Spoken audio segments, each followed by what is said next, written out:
Hi, this is Annie Grace, and this is This Naked Life podcast. And I'm here today with Angela. Welcome, Angela. Thanks so much for being here. Hi, Annie. Thank you for having me here. Oh, it's awesome. So why don't you just back us up and start sort of in the beginning with your story, where it all began for you. Sure. My story is about over a period of 30 years. When I was young, I come from divorced parents, and my brother and I lived with our mom. My dad went away. He was quite a heavy drinker, quite a violent man, and he went away. We saw him occasionally, but we grew up with our mother. She was an emotionally absent mom. So I grew up really missing out on feeling accepted or feeling love. And that kind of comes into play with my alcohol story, the first half of it anyhow. So growing up, I just never felt good enough. I was a bit of a recluse, really went within myself. Didn't have any friends to speak of, and my only confidant was really my brother. So it was kind of him and me against the world. And then when I turned 16, things started to change. I started to come into my looks,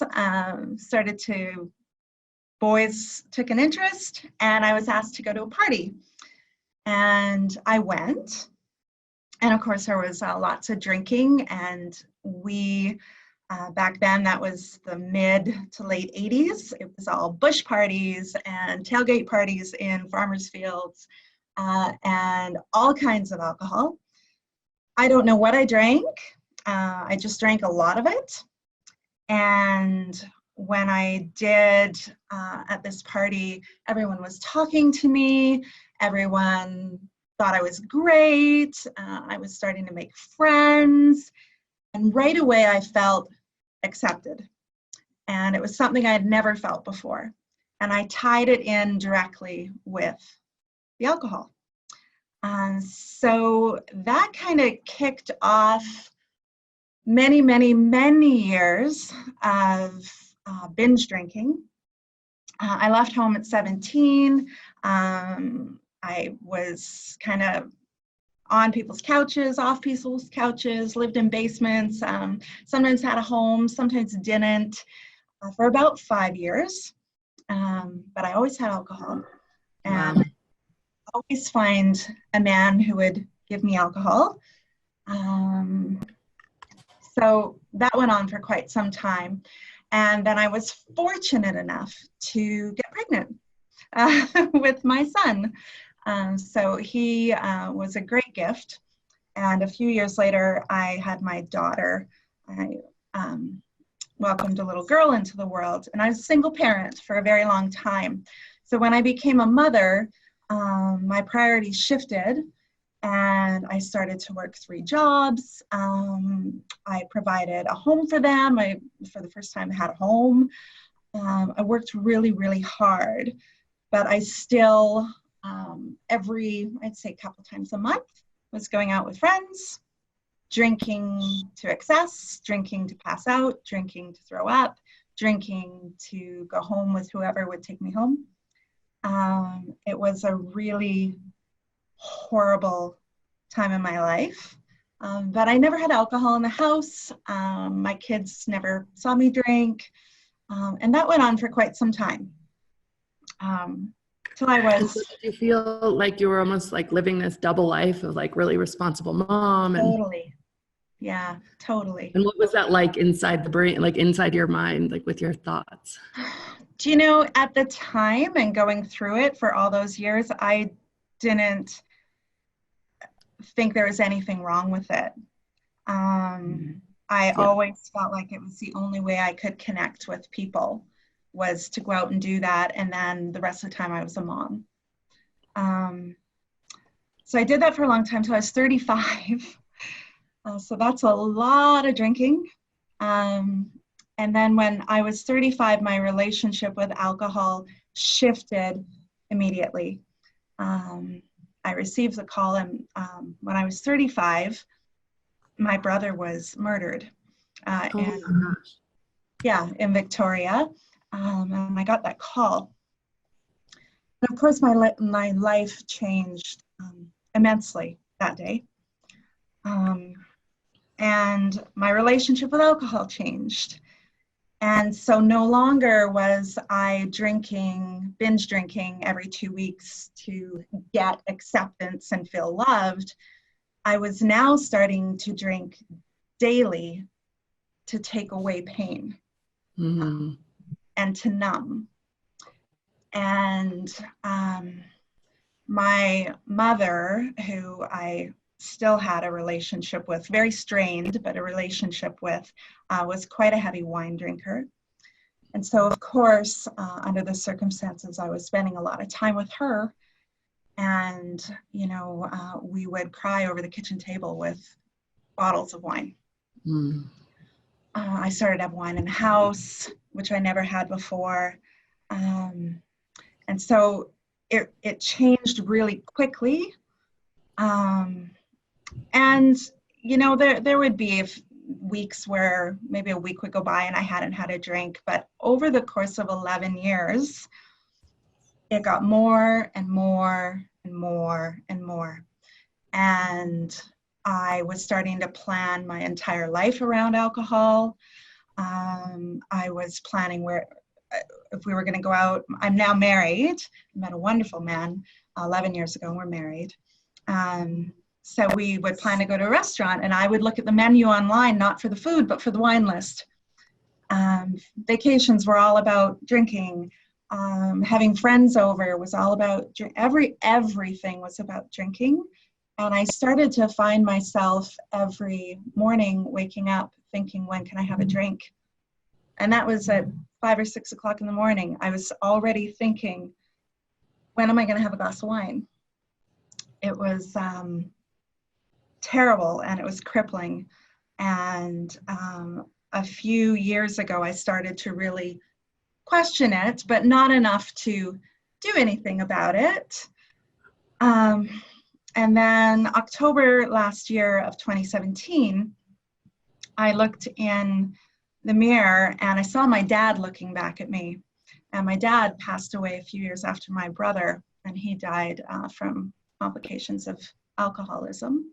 He was sick, and he passed away.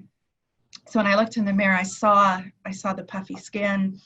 I saw the big bags under my eyes. I saw a real vacancy in my eyes.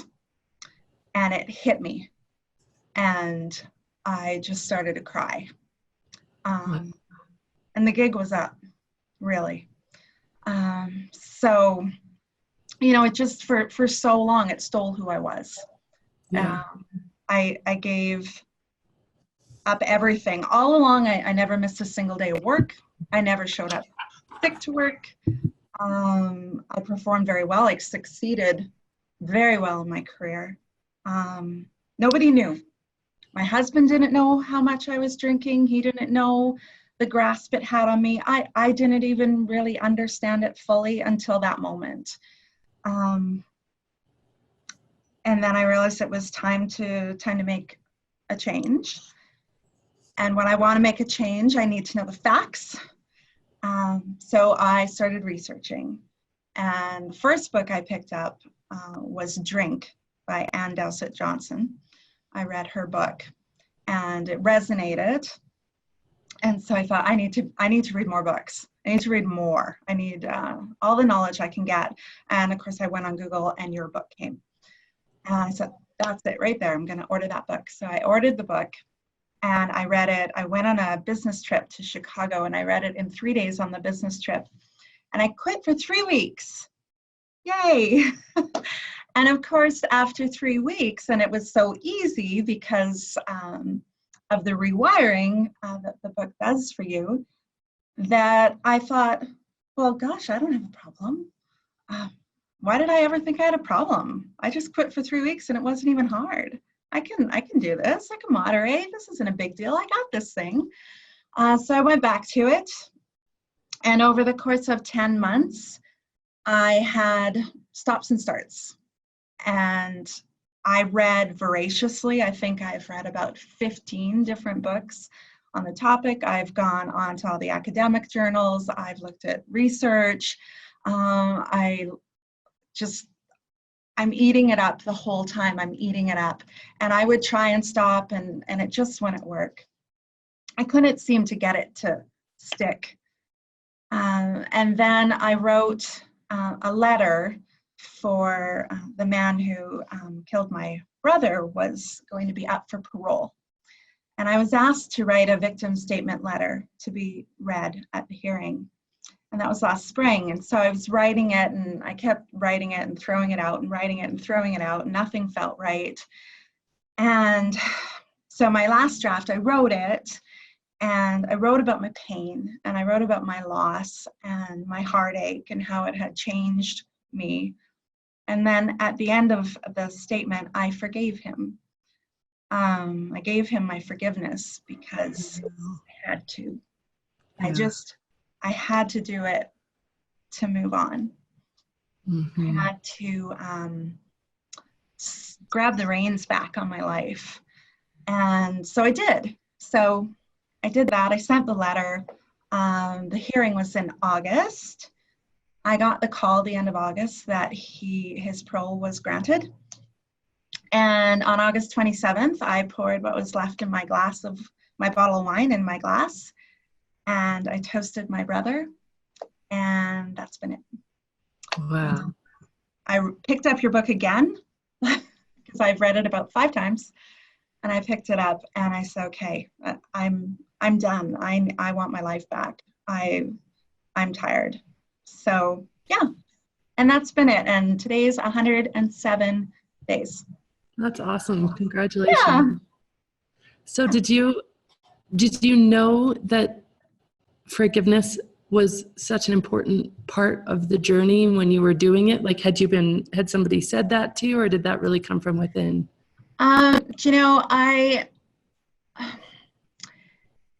Somebody had said years ago, after this happened, right when I lost my brother, I reached out to a man named Gary Zukav, who wrote Seed of the Soul. Oh, yeah. Yeah, I saw him on Oprah, and I saw him talking with a mother who had lost her infant child.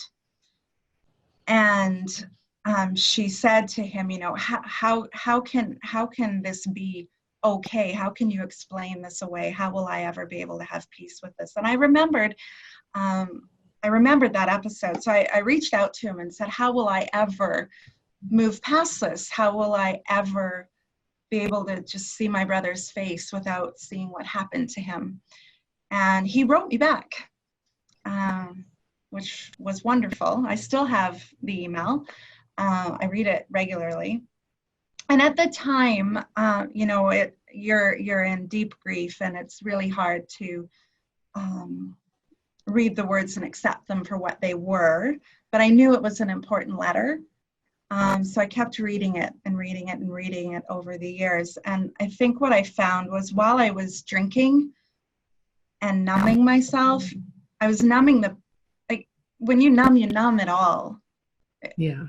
It's all, you numb everything. And until I was really ready to start making changes, I don't think I was ready to give forgiveness. And I don't know that I was ready when I did it, but I knew I had to do it. If you ever hear when a great opportunity comes your way and you don't know if you have what it takes to do it, just take it anyways, and then you'll figure it out. I was kind of doing that. I was giving forgiveness and thinking, I'm going to put this first and just see what it brings me. Mm-hmm. And it was a great thing to do, it turns out. So. Wow, that's really, really cool. I have a good friend who used to work for Gary, so Oh, wow. that's really cool.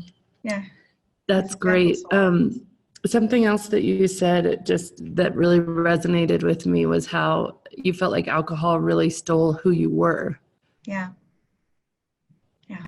And so was that, I guess a few questions, like, can you explain that a bit more? I mean, I definitely understand that, but just for in your own words, and also maybe talk about like how it's been to kind of rediscover or reconnect with. Oh yeah. Yeah, absolutely. It, like I said, when you're drinking, especially when you're drinking to numb, it numbs everything. So it took my joy. Um, I was a classical pianist, uh, and when I lost my brother and started drinking, I stopped playing piano. I stopped. I had just finished my degree in anthropology, and my goal was always to get my PhD. I didn't pursue it. I stopped living. I forgot who I was. I forgot the little girl that I had a responsibility to. And I just kind of went through life in this homogenized groundhog way. And once I stopped drinking, it didn't change right away. First couple of weeks were a little, I had the pink cloud and I was waiting for the pink cloud to go away. I'm a realist. But I would say it's been within the last 2 months. It's like the tectonic plates of the earth are shifting in my life. My old life's fallen away, and I've got this new life slowly building up around me. And I've reconnected with my music. I'm playing again. I'm back with an incredible instructor. I'm working towards my certification there. I've started remembering all those things that are important to me. I've had this incredible reconnection with my husband, who saw me changing. And 6 weeks into my sobriety, he stopped drinking. And he didn't say anything. He didn't announce it. He just said, no, I'm good right now. And then about I'd say 3 or 4 weeks ago, he sat me down and he said, I was already questioning my own drinking, and then you up and stopped.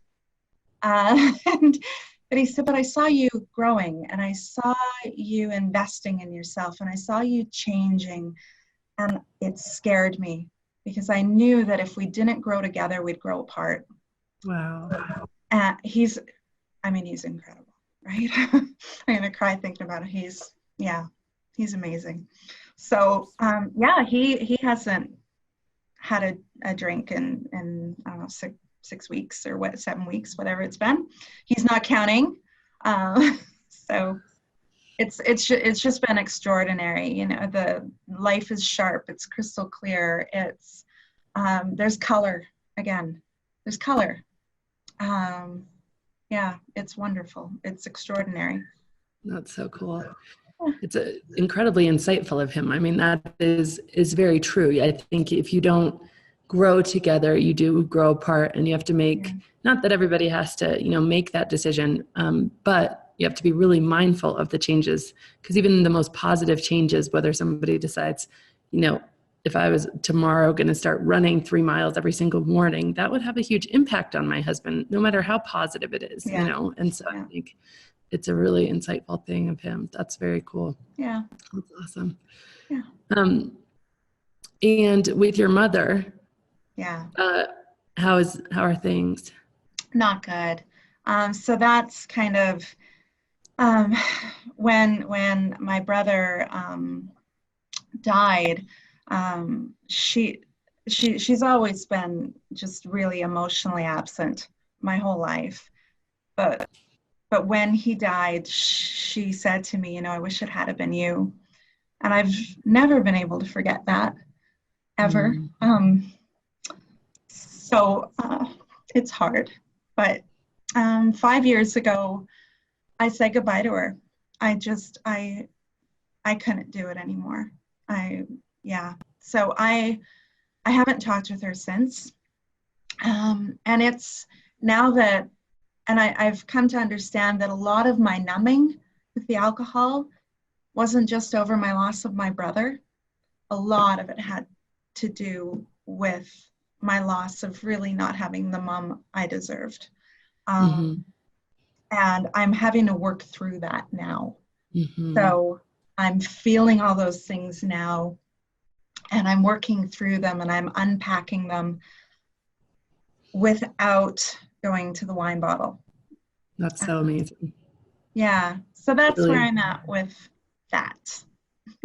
it's really, I mean, it's just really, what's the word that I'm looking for? I think, again, I guess really insightful and sort of amazing for you to have, you know, the reflection and the just presence of mind to really question that relationship and not necessarily be defined by, okay, well, because so many people are really stuck in relationships that are very unhealthy, but Yeah. are very defined by like, well, what are you going to do? It's my mom, you know, and like just to be able to move above and past that, you know, and I'm sure can tell already that you did it with, you know, compassion and love and grace, but also really protecting your current family, Yeah. which is just really cool. And I think a really testament sort of, so that's awesome. Thank you. Very cool. What an intense and emotional and equally inspiring story you have. Thank It's you. phenomenal. Oh, Um, I think a lot of people will really be able to relate to a lot of things. I feel like it's almost in, you know, phases for you, you know, it wasn't, yeah. and it's so true what you said about how when you actually start drinking for numbing, Yeah. it really changes. And it changes no matter how much you had been drinking kind of socially or binge drinking in the past. And that numbing can be something that we don't even realize we're numbing from. But when we look at alcohol as an escape, it does. Our relationship with it really, really can shift very dramatically for kind of the worst. But it is all part of our path too. And I think you really see that, like everything, even with your mom and your brother and stuff, it's just all part of, you know, creating you to be you today, which is a really beautiful thing. Yeah, that's right. Yeah. That's true. That's So I great. always ask this at the end, which is basically like, if you could go back, you know, and tell Angela of before sort of what life is like now, what things are like on the other side, what would you tell her? I've thought about this because I know you always ask this question. I've listened to every single podcast. um, I think I would look at it as, you know, I've thought about the last 100 days and all of the different things I've come to realize. And there's many, many, many, many, but there's 6 things that I know for sure. And I think those are the 6 things that I keep going back to. And one of them is that knowledge is power. Just learn everything you can, eat it up, treat your recovery, like go after it like you went after your drinking. Just dive into it. Community is everything. I'm part of the Naked Mind community. That community is full of the most gracious, kind, loving human beings I've ever met. So community is everything. Have patience and blind faith, which is hard for a realist, but have blind faith. It will work out. I would tell your husband is amazing and really, really loves you. And he's going to make it, he's going to help you through it. I'd also tell her that people aren't so bad. Give them a chance. And that your life is extraordinary. And in order to really reap the abundance of everything that I have always had, it's always been there. I just need to get rid of this thing. I need to stop drinking so that I can see that. And so those are the 6 things I know for sure. That's awesome. That's great. I always love listicles. That's so cool. That's really, really helpful. Well, that's awesome. Thank you so much, Angela. Thank you for joining and for sharing and being courageous and all of the stuff that just means so much to so many people. So I really appreciate it. Thank you. Thank you very much. This has been Annie Grace with This Naked Mind podcast. Thank you so much for listening. You can learn more at thisnakedmind.com. And please remember to rate, review, and subscribe, as it really helps us spread the word.